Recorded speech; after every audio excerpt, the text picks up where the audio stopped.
ever take Truman up on that cup of coffee? Oh, yeah, more than once. Record.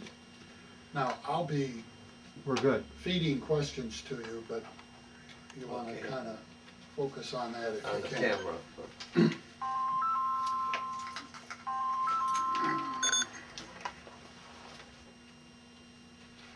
And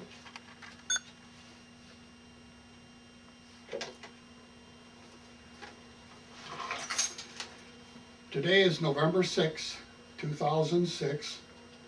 This is the start of an interview with Mr. Robert Lang at the Macomb Catholic Services located at 15945 Canal Road, Clinton Township, Michigan. Mr. Lang is 77 years old, born August the 20th, 1929, and currently resides at 29105 Commonwealth, Roseville, Michigan. My name is Dave Brousseau, and I will be the interviewer, and Mr. Steve Lutz will be the videographer. Bob, would you state for the record the branch of service that you served? I was in the Army Signal Corps. I was drafted on January 21st, 1952, and served until January 20th, 1954. Let's go back a little bit and start at the beginning. Can you give us a little bit of information about yourself, where you were born, where you grew up, where you went to school, and then how you ended up in this branch of the service? Yes, I was born in Detroit. My father and mother owned a tailor shop and a dry cleaning store.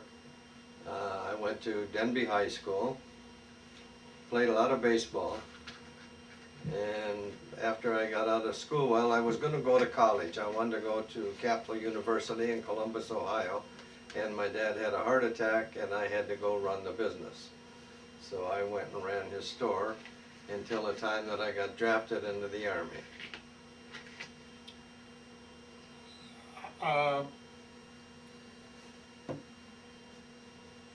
Was there a preference of what you wanted to do when you went in, or? No, I had no preference. And all I wanted to do was get out. I had no preference. I was married at the time. I got married on September 9th, 1950. So it was a very difficult thing to leave my wife. And This was at the start of the Korean conflict? yes, it was. Yeah, correct. You were living at home with, you Well- didn't have a family yet. No, we had an apartment that we lived in. Hmm. Can you recall your first days in the service, particularly your boot camp and training experiences? Well, I was sent to Camp Gordon, Georgia. It's where I took my basic training. It was 8 weeks at that time. Upon completion of basic training, I was sent to electronic school. There was 44 of us that were going to this electronic school, and till that time I knew nothing about electronics, other than how to turn the light switch on and off. So I served there. While I was serving there, I happened to be the honor student. But before it was time for me to graduate from school, I went out for the baseball team, and I made it. I made first string, third baseman for Augusta, Georgia's baseball team. And so they were going to keep me there as a cadre, which means that you train the new recruits. Although, as they told me, you won't do anything but play baseball more than anything else. You know. So he said, I'm going to put in a request that we keep you here. Well, after he got the request in, my company commander called me in and he said, Bob, I can only tell you, don't take these orders to stay here and play ball. He said, you're 22 years old. By the time you get out of the service, there's no baseball team that's going to pick you up, not professionally. So, and he said, I can't tell you what orders I have for you. He said, they're highly classified. But he said, if you want to listen to me, don't take these orders to stay here and play ball. He said, I'll give you 24 hours to make up your mind. So Jan and I talked it over, and I decided that, okay, he's been around here longer than I have, I'll listen to him. So I come in the next day and I said, tear up my orders to stay here and play ball, I'll do whatever you want me to do. So upon completion of school, there was 44 of us, 43 fellas went overseas to FECOM, Far East Command. And I was sent to Camp Fort Myer, Virginia, which is right across from the Pentagon building. So the morning that I got there, there was 63 of us that arrived from all over the country. And I was sitting in the day room with the other fellas, and the first sergeant come in, he looked around, he says, you with the shiny shoes, come here, pointing to me. So I went with them, thinking this was the reason, but eventually I found out it had nothing to do with it. He said, the captain would like to talk to you. So I walked into the office, and the captain looked me up and down. He said, yeah, I think he'll do. He says, take him over to Colonel Evans. Colonel Evans was in charge of Army Command and Administrative Communication Agency.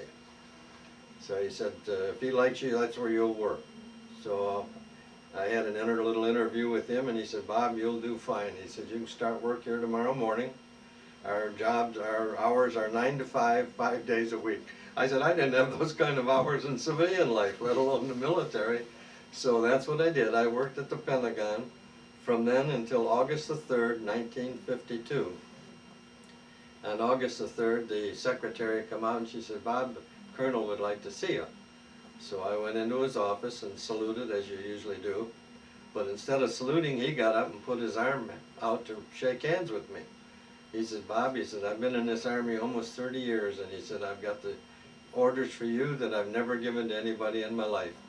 He said, I want you to go home, take a shower, put on your best uniform, and at 3 o'clock this afternoon you report to the White House. Wow. Even to this day I get chills when I think of it. So we lived on the far side of Washington, D.C. We were right close to Silver Spring, Maryland. So this was the longest ride I ever had in my life.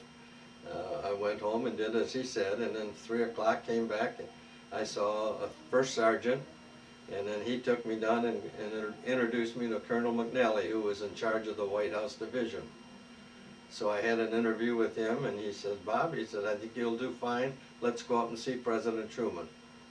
So I went up and had an interview with President Truman, and he said, well, he said, I'll tell you one thing, Bob. He said, we're all human beings. He said, we all make mistakes, and he said, that's why we have erasers on pencils. He said, I'll forgive most of them, but if you fail to give me a message from Mrs. Truman or my daughter Margaret, you and I are going to go round and round. So that's when I said, this guy is just a real human being, you know. So anyway, I started working the White House on August the 4th, 1952. And at that time, I was taking recordings of any Rose Garden speeches he made or his press conference speeches, and we would dub them into the different networks. We had to go up and see the president, and he would tell us what he wanted released, and then we would release it to NBC, ABC, and CBS. So I did that until January of 1953, when President Eisenhower came in. When President Eisenhower came in, he said, I want you to do something. He didn't tell me, but his officers told me, they want you to do something else. You're going to be personal communications for the president, and also help with directing the policemen around the White House. This will give you an idea of how many policemen there are that are assigned to the White House. This is just the White House division. Now let's see if I can.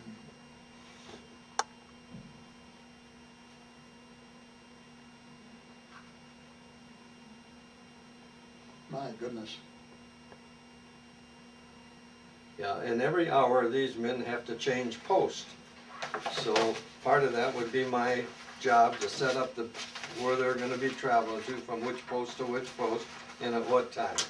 So I did that until one day I got a call from our colonel, and he said, Bob, I want you to go home, pack a suitcase, be ready, we'll pick you up at such and such a time. I don't remember what it was. And he said, you're going to fly to Denver, Colorado. He said, that's where the president is at right now. And the first sergeant that was there with him got drunk last night and insulted his secretary, and he's through.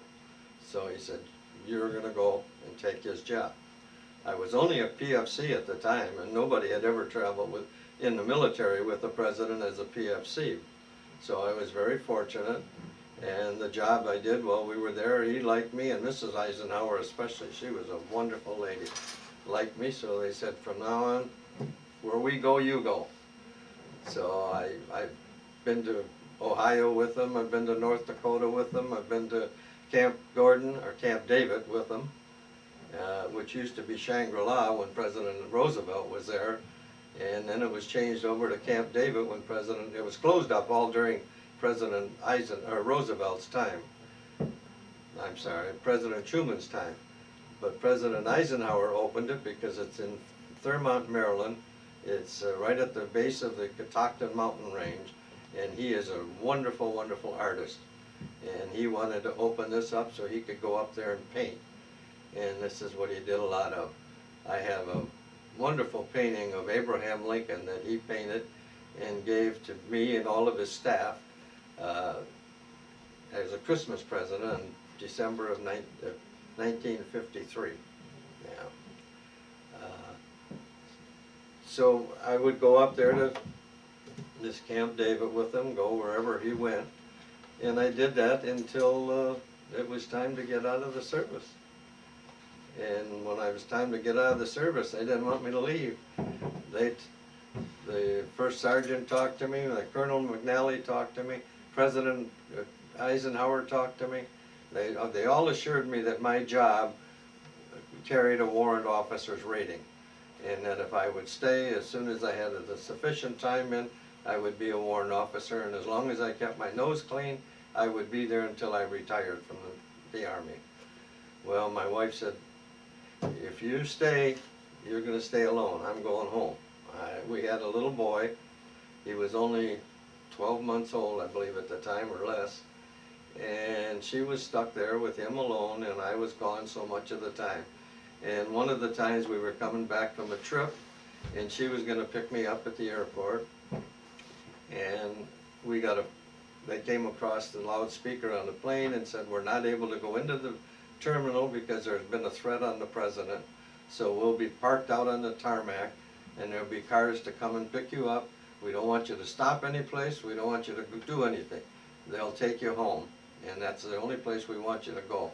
Well, poor Jan and our little son was sitting there at the airport, him crying like crazy, her irritated, and I'm on my way home. So I don't know, eventually I think I got a hold of the airport and had him page her, and she came home. But that's when she said, you know, this happens too often. We never know when you're going to go, and so I'm not going to go. I'm not going to stay here. You can stay as long as you want. Well, I wouldn't. I got out of the service on January 20th, 1954. While you were with both President Truman and Eisenhower, was your wife there with you? Yes, she was. We had an apartment there, and she was pregnant and had, as I say, she had our first son, who was born there, December 13th of 1953, wasn't it, Jan? 52, 1952. So she was pretty well trapped, stuck there, while I was running around doing whatever the president wanted me to do. How did you enjoy that experience? Oh, I loved it. I enjoyed it. The only thing that I regret so much was that I wasn't there when Kennedy was assassinated, because that was also one of my jobs when we traveled, was to set up the security code for wherever the president went. So I would have been there and set that security code up for him when he was traveling. And not that I wanted to see him shot, not at all, but it was a very, very important time in history, and I would love to have been there for that. But as it turned out, I wasn't. I was out of the service by that time. Do you think that you could have had some impact on that event? No, none whatsoever. Mm-mm. No, none whatsoever, because when we set up a code, I mean, it was usually the FBI, the Secret Service, that set the area that they wanted to go, how they wanted to travel. because they would go in advance and check the area and see where the safest place was. But then it was up to me to set a code up. What we would do, we'd give the president's car a certain name, and when he would be passing one area, whatever that street was, we'd say it's 6th Street, we'd say so-and-so at 6th Street. Well, then, his next stop, they knew what the next stop was, and they knew there was only minutes between them. So they always had them within 5 minutes. They knew if he didn't show up within that 5 minutes, something was wrong. And that's when they would send out cars, because there was always a long line of Secret Service cars that traveled every place we went. Were you subjected to security clearances continually throughout your time in the service? Well, this is the reason that I was working at the Pentagon building, because it was all this time. My dad was born in Germany, in Bremen, Germany, and came here when he was 9 months old. But due to the fact that he was born in Germany, it took him a long time to get me a clearance to get into the White House. It was the highest clearance that the government has. And as far as how often I was checked while I was there, I don't know. You didn't know those things. I'm sure it probably was checked more than once.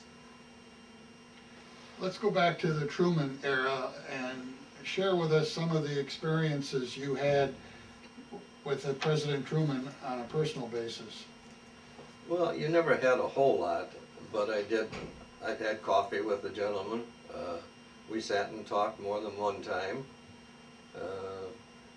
But other than that, I never traveled with President Truman. The community transportation that we did have for the White House was the airplane. At that time, it was called the Columbine. It wasn't Air Force One then. And then we had a train which had a full communications car. Every bit of communications that was out for that time of history was in that car. And that's the only time I ever traveled that I ever got motion sickness. Really? We had 19 cars with the president and the first lady and all of his party that we traveled to Ohio. When we got there, they said, "Bob, you're going to have to stay here. We need somebody to watch all of this equipment. So you'll go back on the train alone, and the rest of us were going to go someplace else." I forget where now. But when we went back on that train, 19 cars, empty cars, that train was just doing this all the way till where I was so nauseous, you know. But he also had a big boat, but President Roosevelt or Truman did not want the boat, so they put that in mothballs. This was an old, small cruiser that was taken out of service and turned into a personal ship, cruiser. And basically those were the means of transportation that we had. The train was the thing that was used during all of the president's whistle stops, when they used to go around and travel through every place. So many a time we're running behind the train when the train is taken off, because you had speakers out there and microphones and everything, and then when it's time for him to go, they want to get out of there, and we're running around wrapping cords and running for the train. So. You shared with me about him popping in your office occasionally and ask you for coffee.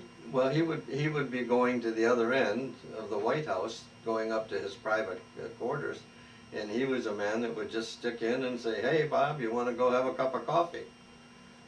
Or, "Bob, are you ready to leave for the day?" And he would walk with me, you know, and just talk about the day's issues, whatever they might be.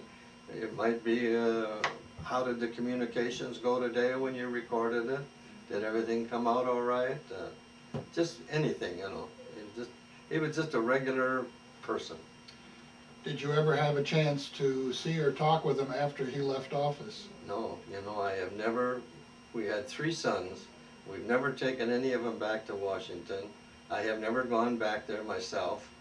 I was told that I had a lifetime pass to the White House. I don't know whether they would have stuck to that or not because of the high security, but I was told I had one. But we never went back. Matter of fact, my poor wife I took our son when he was just a little boy, about 6, 7 months old, I don't know what. But I said, I'm gonna take him down to the White House so Craig can someday say he had been in the White House. Well, we didn't get too far into the White House and Mrs. Eisenhower come along. Oh my goodness, she said, let me have that little guy. And she took him and walked him all around the White House and so on. So this was something that he really honored.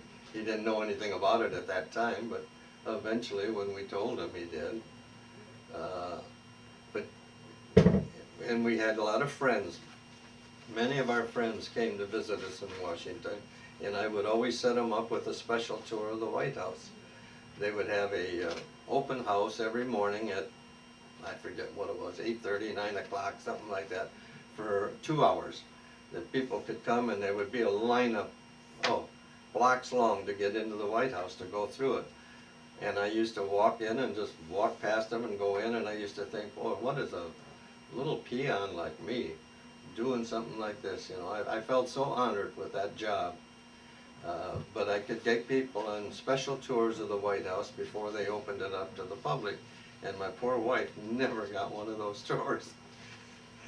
All of our friends did, but she didn't, and I still hear about it. How was your relationship with Eisenhower different than it was with It was just Truman? very businesslike. The only contact I ever had I had more contact with Mrs. Eisenhower than I did President Eisenhower. His would be strictly to pick up the telephone and say, Bob, get me the governor of this, the governor of that, and that would be it. Or there would be some communications that would come in. You'd get a phone call, and then it would go to the Secret Service.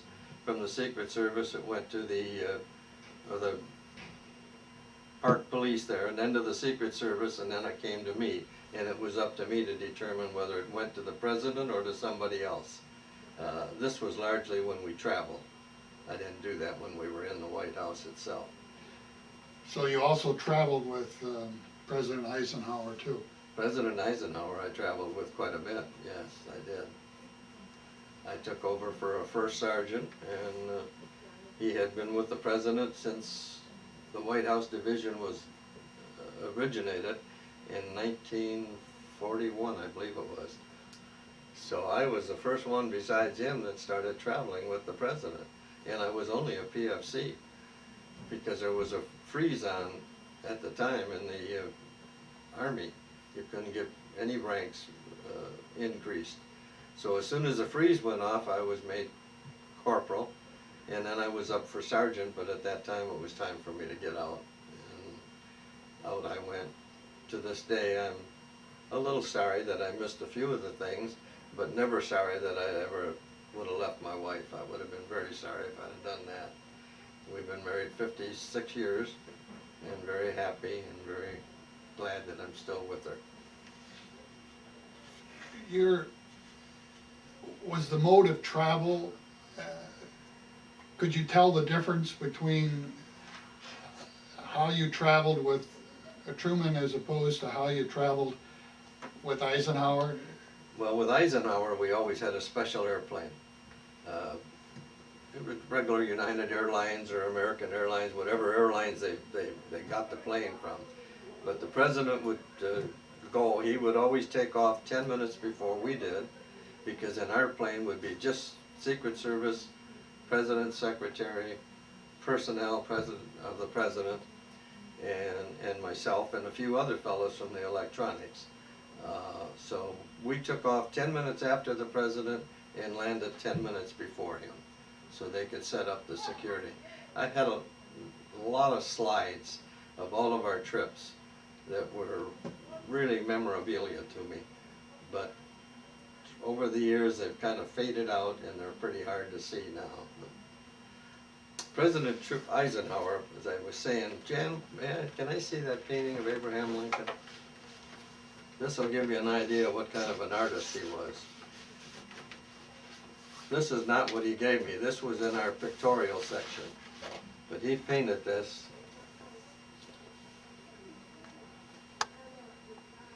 And I had another picture of the White House, just as large as this, that said, Christmas greetings from President and Mrs. Truman. And then I had this that was given to me in 1953 as a Christmas present from President Eisenhower. Well, I put those in my drawer and never put them out at all. And my mother and dad used to get so mad at me. They said, "Why don't you hang those up?" And I said, "Because people think I'm bragging." So I didn't do it. But my oldest son took them one year and took them to an art studio and had them framed in gold-etched frames and gave them to us as a Christmas present. So they were hung up, and they've been hung up ever since. And it's this beautiful picture that he made. He's a tremendous artist. Can you think of any other personal experiences you've had with both President Truman or President Eisenhower? Well, with Mrs. Eisenhower, when we used to go to Colorado, we would spend at least 6 weeks at a time there. We would set up a White House at Laurel Air Force Base and also at Mrs. Dowd's house. But Mrs. Eisenhower would call me almost every morning and say, "Bob, did you call your wife last night? Is everything okay?" She would, when she first came into the White House, I thought, "Oh, this lady is going to be something else. I'm not too anxious to work with her." And I was so wrong, because she was just absolutely the opposite. She was just a wonderful lady. And with President Truman was a man that just idolized his daughter, Margaret. And she really, people got the wrong impression of her. They thought because she was the president's daughter and tried to sing and so on, but she was really a nice person, very nice. Every time she would bring friends to the White House to show them around, she'd bring them down into our communications room. We had a big communications room because not just by telephone with each of these guards, but whenever the Secret Service was out with the president, we had communications, radio communications from each car. And we had a big panel, a great big panel that sat on my desk. And it had all these little white lights on it, and then it had one red light. And if we would have a problem, we wanted to call any one of these policemen that I showed you in this picture, you could push their post number and their light would light up, and then you could talk to them.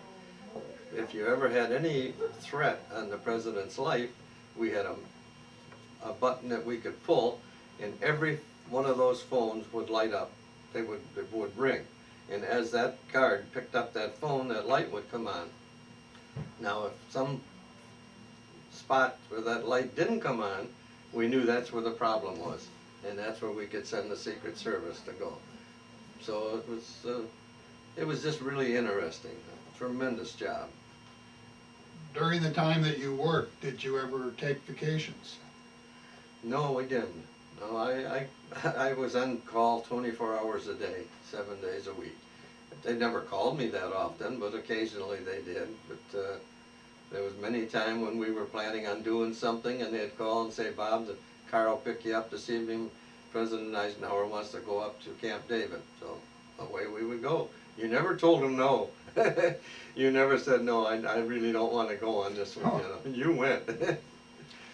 What was it like up at Camp David where you stayed? It was rustic. It was a rustic place. We had a great big dining hall where everybody ate, and then there was the president's cabin and his guest cabin, and then we had a communications cabin, and there was a couple of other cabins that were up there. It was very rustic, and it was run by the Navy. The president's, or the government anyway, has tried to get all branches of the service involved with the president in one way or another. The Air Force flew his plane. At that time, it was Colonel Draper was his pilot. We handled the communications in the Army. The Navy handled Camp David. So all branches of the service were involved there. So when he was there were a lot of staff and support staff there. Oh, always, yeah. President Eisenhower had a farm that he went to.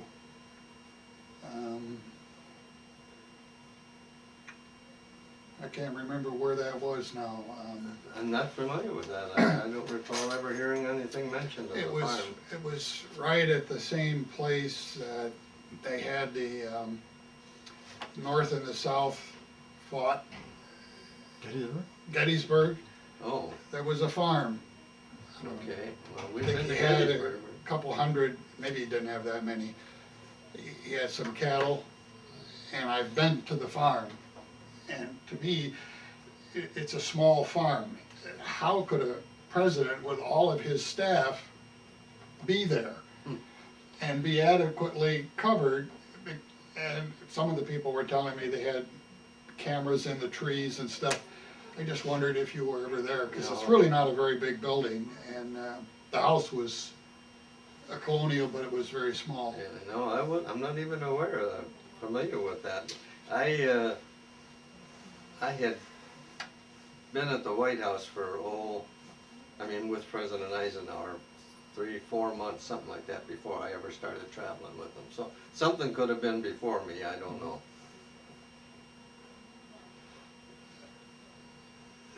The extent of your time in the service was exclusively with President Truman and Eisenhower. Correct. So you didn't have the opportunity to experience before Truman or after Eisenhower. No, that's right, I did. Jan, how about any of those other things that I've got there? Is it?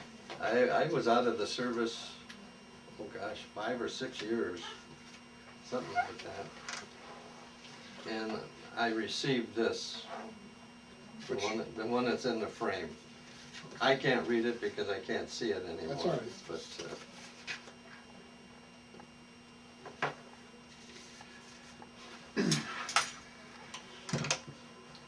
Now, let's see if I can. This is the, to all who shall see these President's greetings, this is to certify that the President of the United States of America has awarded the White House Service Certificate to Corporal Robert E. Lang, and then they gave your service number, for honorable service in the White House. And this was signed by Robert Schultz, the military aide, and the Secretary of the Army,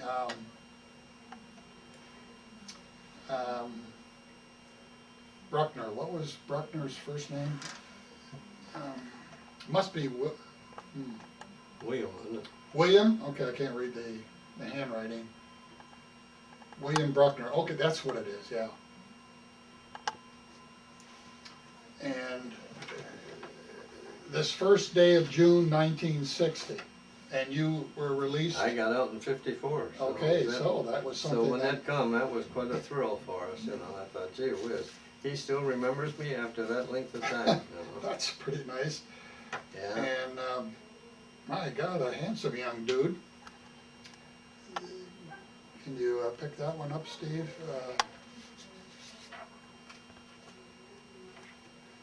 This is obviously a identification tag that from you, the White House pass, yeah. White House That's pass. just the other side of it, it's come apart. And this again, this was the letter that came from Schultz that introduced him to the certificate that was being awarded. Just announced that the certificate was being issued. And this was January 15th, 1954. This is the White House Signal Detachment. Commendation to Corporal Robert E. Lang. As you approach the end of your tour of duty in the armed forces, I desire to express my appreciation for the efficient manner in which you have performed your duties. Number 2, during the time you were assigned to this detachment as a radio and switchboard operator, you displayed initiative, cooperative, tact, diplomacy in your relations with White House staff, which has reflected credit on you and your organization. 3, it is my pleasure to commend you highly for your personal interest, attention, and duty, which has been in the finest tradition of the Signal Corps, and has aided us in fulfilling our important mission of providing telecommunication facilities and services for the President and his staff. And 4, I wish you every success in your return to civilian life. And this was George McNally, Lieutenant Colonel of the Signal Corps, commanding officer.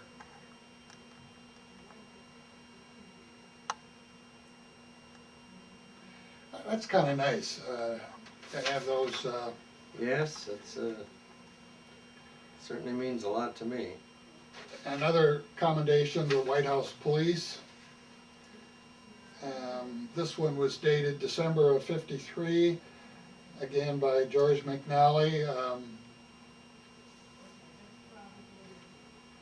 Coming from the chief of the Secret Service. This is, before this eventful year draws to a close, I must tell you how much I appreciate the hearty cooperation and invaluable assistance which you and the members of the White House Signal Detachment have extended to the Secret Service. Speedy and efficient communication is all important in the successful discharge of this important responsibility. To you and all members of the detachment under your command, I send you the very best wishes for a Merry Christmas. Well, that's pretty nice. I don't know why these are in there. They must have just been within that folder, so that was my discharge papers, I think. Again, this is the formal discharge papers. And your bowling This is, league. yeah. And your bowling league. President Truman was given 4 bowling alleys. Really? And there was 4 bowling alleys in the basement of the White House. Nobody ever used them. So one day, one of the Secret Service guys come up and he says, "Hey, let's start a league." So we started our own league between the Park Police, the White House Police, the Secret Service, and our Signal Corps division. And we had a regular bowling alley down there. They got a name here, Truman. Does he bowl on that team? No, he didn't bowl. He never bowled, that I know of. This,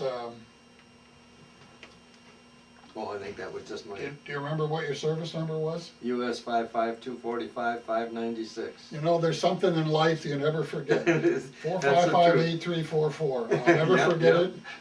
I don't know why. I can't remember what I had for dinner yesterday.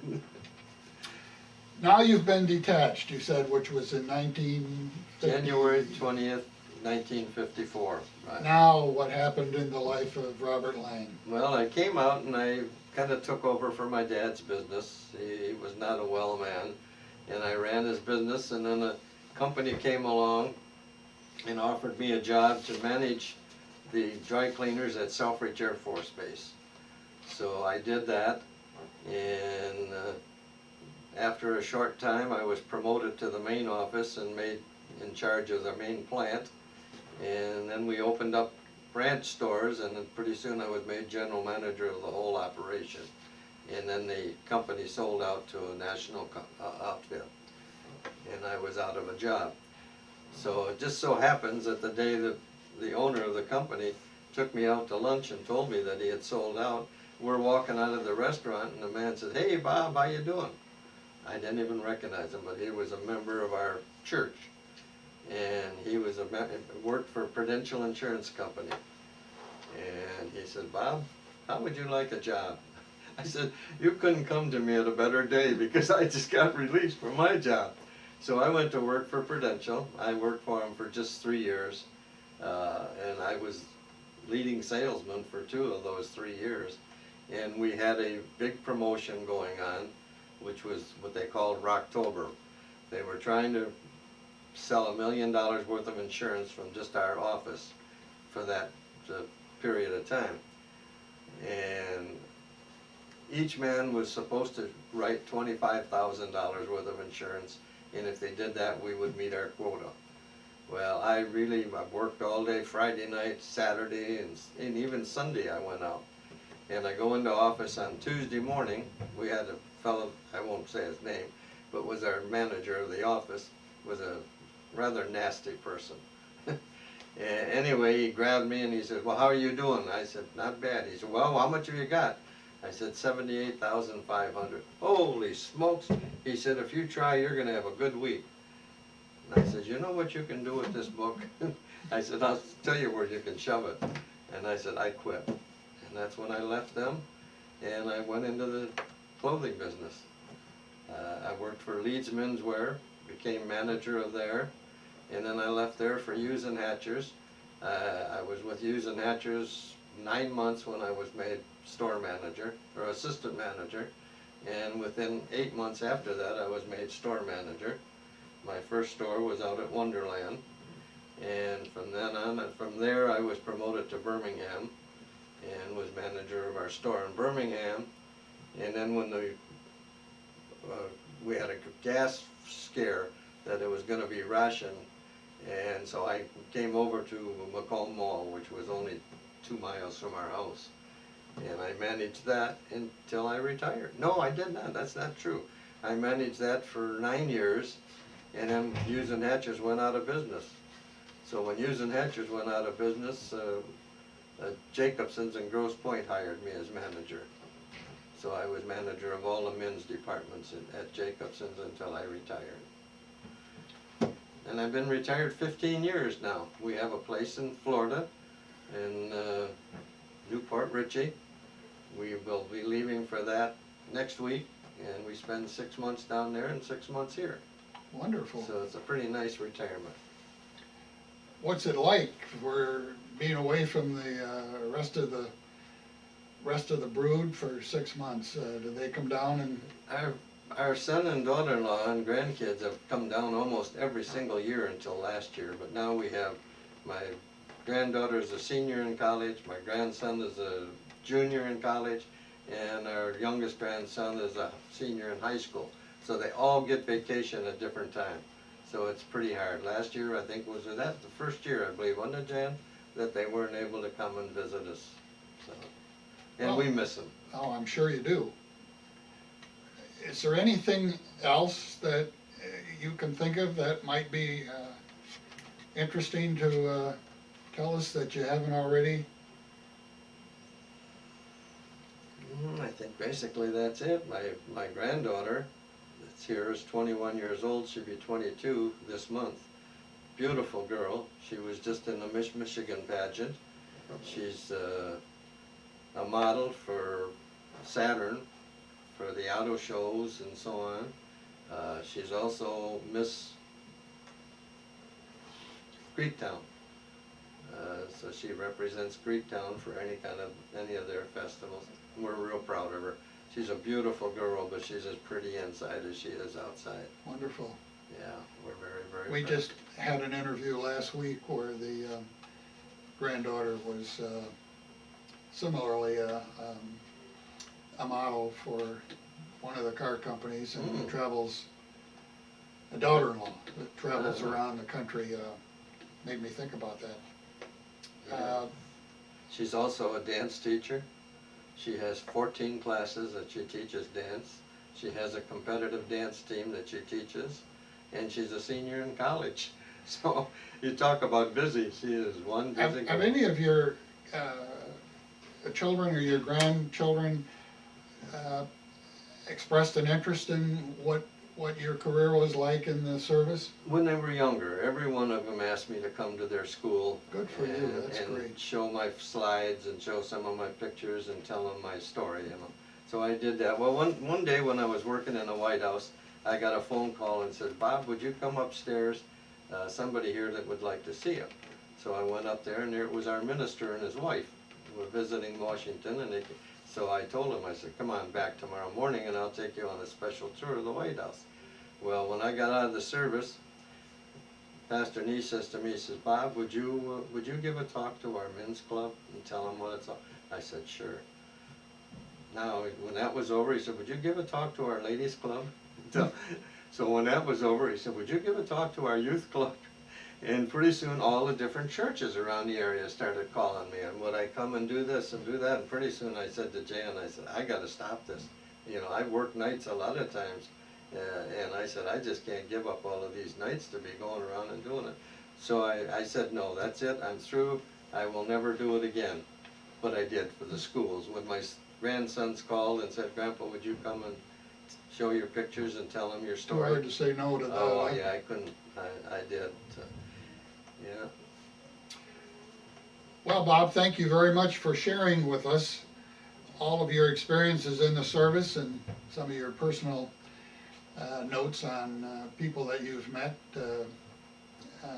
Never quite had somebody like you that had such an interesting background in the service, and I appreciate you coming in, and I thank your wife for putting her foot down to bring you in. So. She's responsible, but you're right, there weren't too many people that had that job that I did and the privilege of it, so. Were there any other pictures or things that you brought along with you that you wanted to share? Okay. Well, thank you very much. Okay, you're welcome. Let me